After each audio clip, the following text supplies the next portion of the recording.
This is my video essay. The topic this week was women in film. To start, I want to talk about the readings a little bit. In Teaching the Conflicts by Meredith Love and Brenda Helmbricht, there were some surprising statistics that I found kind of interesting. One of the statistics was that 57% of students that go to college are women. That's the majority. Women make up most of the students in college. And yet, they don't get as many powerful positions, they don't get as many decision making positions as men do. Full time female workers only get 77% annually of what men earn full time. Although women go to college and get more degrees and have a higher education, men are still getting the higher paying jobs, the more powerful positions than women are. That's kind of a sad fact. Also, in one of the other articles by Joan Braderman, she talks about her first film class that she took in college, and this was way back in 1968. Remember that. There were 15 students in her class. Of those 15, she was the one and only girl. Now, if you look at today, my production class last year, there were at least 15 of us, maybe 20 or so.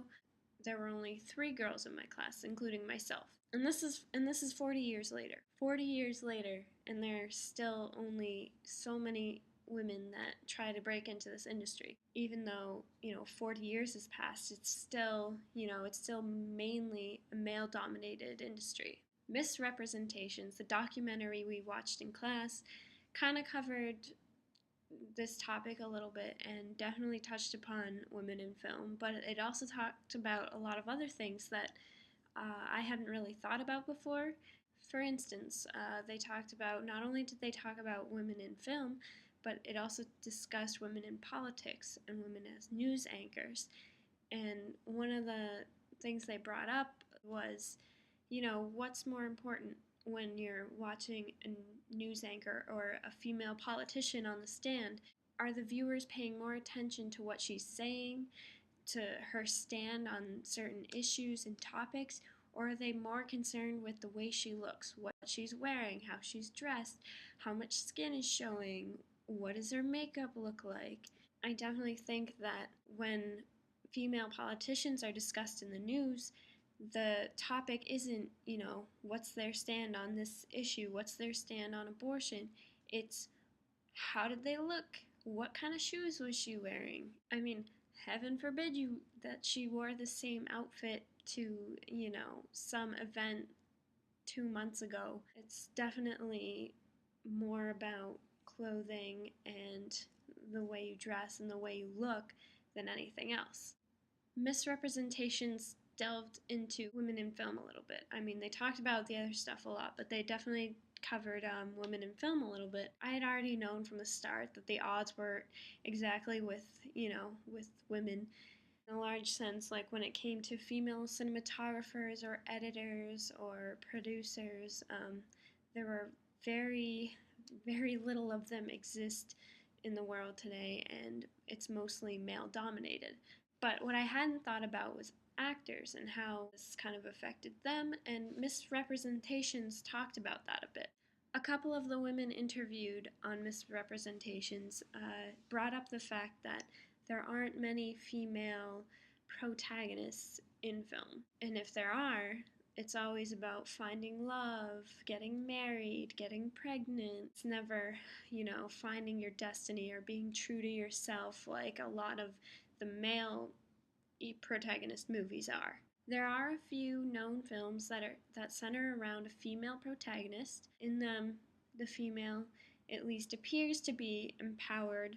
In reality, as said in the documentary, if you peel back a few layers and you really look at it, they're really only there for the purpose of either a body prop or for the male viewer. This idea really proves true when you look at the superhero genre, especially when you focus in on costume design. This is where it gets kind of interesting. So, most of you have probably seen Avengers by now. If you haven't, go see it. Let's take a look at Black Widow. Her costume consists of basically a full bodysuit. It's skin tight, kind of looks like leather, constricting material. She's definitely got skin showing, her zippers part way down, cleavage exposed. And when you really think about it, is running around in a skin-tight leather suit with your breast showing, is that really practical when you're fighting for your life? I mean, come on. But let's take a look at other superheroes, not just Avengers. Let's take a look at Elektra. You know, skin showing, always a little bit more provocative. Women in action films are never shown wearing conservative clothing. If you look at the Fantastic Four, here you are with they're all wearing the same suit basically, except then you've got Jessica Alba right there with, you know, her cleavage hanging out. And then you've got X-Men with, again, tight clothing, breasts exposed. Like Wonder Woman and Supergirl and Catwoman and all these other characters. This type of portrayal of women has been basically spoon-fed to us for a very long time. I know I didn't realize it when I was a kid and watching cartoons and stuff. If you look at, say, Kim Possible, come on, she wore a belly shirt every day of the year to high school. I don't know about the rest of you, but in my high school, that was a no-go. I wouldn't be able to leave the house wearing that. You even see it in Pokemon. If you look at this picture, you have Misty and you have the Team Rocket person back there. Both of them, stomachs exposed. While the guys are standing there wearing long pants, vests, jacket. The other two, skin.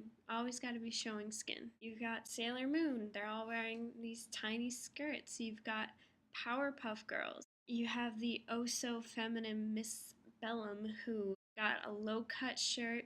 She's super curvy. And of course, her face is never revealed. To me, that's like the ultimate image right there, that, you know, all that matters is the body. Face doesn't matter. All that people want to see is here. Even your Disney favorites are presented somewhat provocatively. Look at Jasmine and Tinkerbell. Probably a little more provocative than you thought. Even Misrepresentations brought this up. They also brought up Little Mermaid, and other Disney characters were dressed a little scandalously. If you think about this a little bit more, I'm sure you can come up with loads more of examples of this happening everywhere. I could go on and on about this topic, but I really do have to end this video sometime. So basically, Misrepresentations brought up a lot of really good points, and definitely when it came to the representation of women in film, my mind started, you know, thinking about different topics, and I definitely found this very interesting and really enjoyed this documentary and making this video.